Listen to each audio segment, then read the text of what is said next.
안녕하세요. 오늘은 역대하 13장의 말씀을 가지고 승리를 얻는 믿음, 이런 제목으로 함께 은혜를 나누죠. 남유다의 르호보암 왕, 그 다음에 북이스라엘의 여로보암 왕, 이 두 사람은 서로 나라를 통일시키기 위해서 많은 전쟁을 일으켰습니다.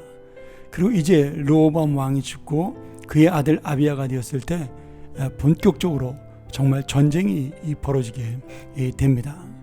그런데 오늘 이 아비야와 여로보암의 전쟁은 하나님께서 다윗과 맺은 언약, 변하지 않은 소금 언약을 재확증하고, 또 솔로몬의 기도, 그가 6장에서 드렸던 하나님 앞에 드린 그 놀라운 기도가 응답되는 것을 보여주죠.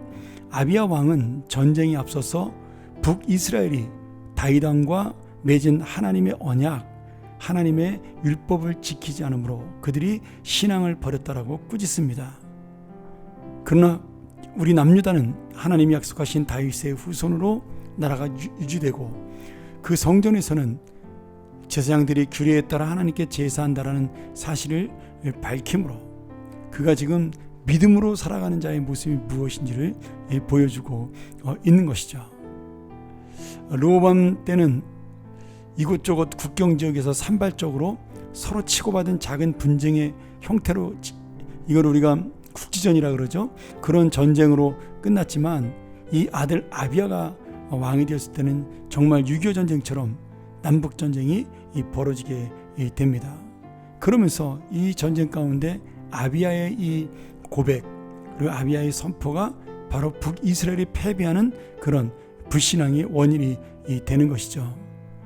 분명히 군사적으로 아비야의 군대는 여로보암의 군대에 비해서 큰 열세였습니다. 병력이 2배 차이가 났어요. 남유다는 40만 명, 북이스라엘은 80만 명. 그런데 이런 군사력의 약함에 있어서도 아비야는 승리를 거둘 수가 있었습니다. 더구나 남유다는 르호보암 5년에 강대국이었던 애굽의 침략을 받아 큰 피해를 입게 됩니다. 그리고 이제 이 전쟁이 일어났을 때는 애굽의 침공이 있은 지 한 12년밖에 되지 않은 그런 때에 북이스라엘과 전쟁을 했으니까 아직 군사력이 회복되지 않은 나라가 어려운 상태에서 전쟁을 하게 된 것입니다. 그럼에도 아비야는 지금 다윗의 언약을 기억하며 지금 신앙을 떠난 그 북이스라엘을 책망하면서 하나님께서 소금 언약, 변하지 않는 하나님의 언약, 다윗과 맺은 그 언약을 지켜주실 것이라고 선포합니다.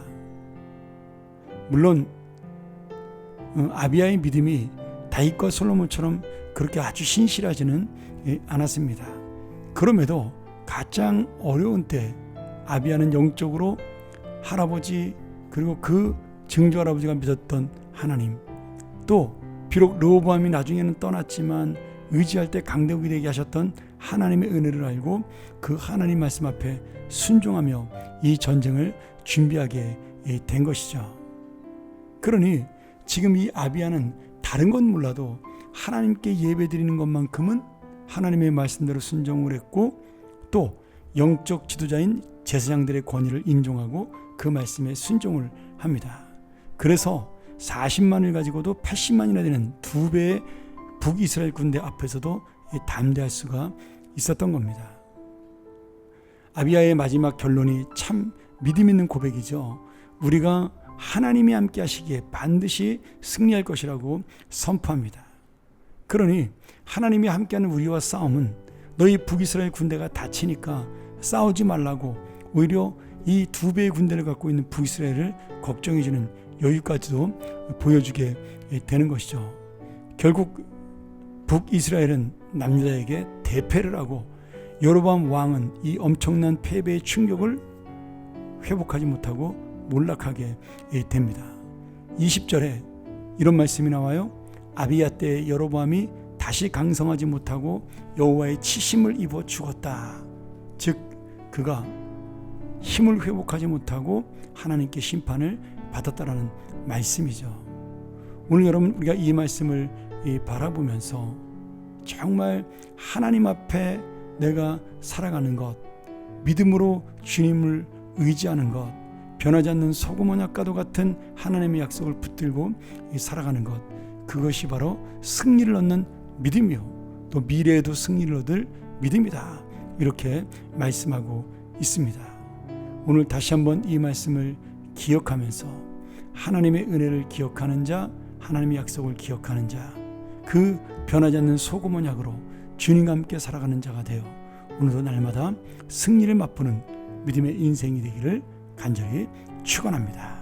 함께 기도하겠습니다. 하나님 아버지, 오늘 다시 한번 우리의 마음속에 주님의 은혜를 놓치지 않는 귀한 하나님의 사람들로 서게 하여 주옵소서. 날마다 승리하는 삶이 되기 위하여 날마다 주님을 붙들고 주님의 약속을 의지하는 믿음의 사람이 될 수 있도록 인도하여 주시옵소서. 예수님의 이름으로 간절히 기도합나이다. 아멘.